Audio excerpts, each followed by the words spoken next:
CLPA bu Kayar song li nga xam ne nag moo di mbalit ñu nekk ci biir géej gi daanaka ci suba teel la ñu jóge fi nga xam ne nag moo di quai de pêche bi ànd ak i plongeur daanaka bi ñu dellu si waat juróom benn waxtu ci ngoon jot na liggéey bu am solo ñu jot koo def naam li nga xam ne moo di seen i jumtukaay néew na. géej gi xeer yi dafa bari ay mbaal ay yu demee noonu moo taxoon tey liggéey bi jëmoon ci côté dindi mbaal yi ak lonk yi xamante ne si ñu ngi ci biir géej gi. biñ ci génne moom.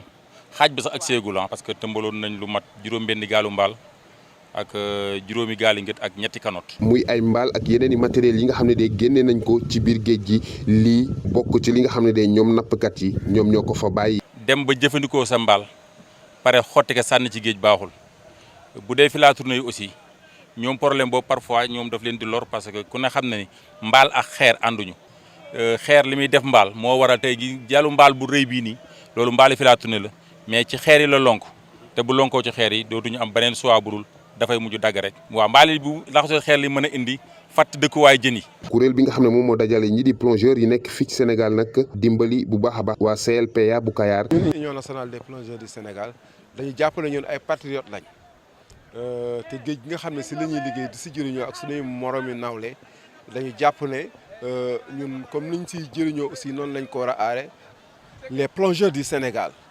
ñu jox leen considération bu mat sëkk état reconnaître leen mais mu accompagner leen ci ay formation ak lépp loo xam ne war na ci mën a ànd ak ñoom gunge leen. ginnaaw li nga xam ne nag moo di plage bi comité local de pêche artisanale bu Kayar dem nañu ci biir géej ngir génne li nga xam ne nag moo di mbalit mi loolu bokk ci setal bi nga xam ne de président de la république woote na ko Mor Mbeng ak ñi mu àndal nee nañu daañ koy wëyal.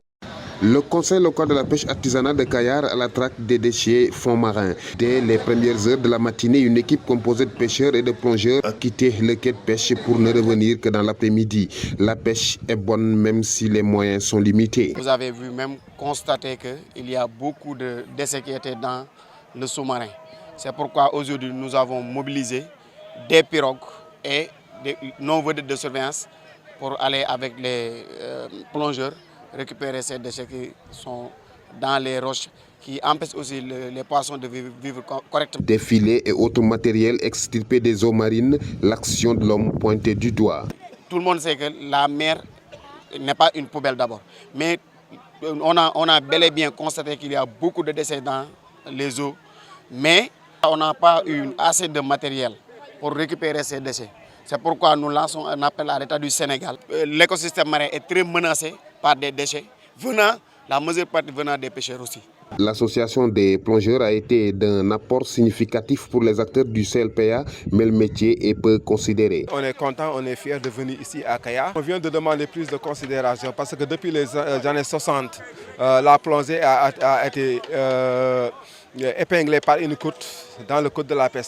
Parce que ça a été pêche sportive que les Européens amenaient ici et ça a été limité. Aujourd'hui, ça devient un gagne-pain. Et c'est pourquoi nous venons de demander à l'État de nous reconnaître.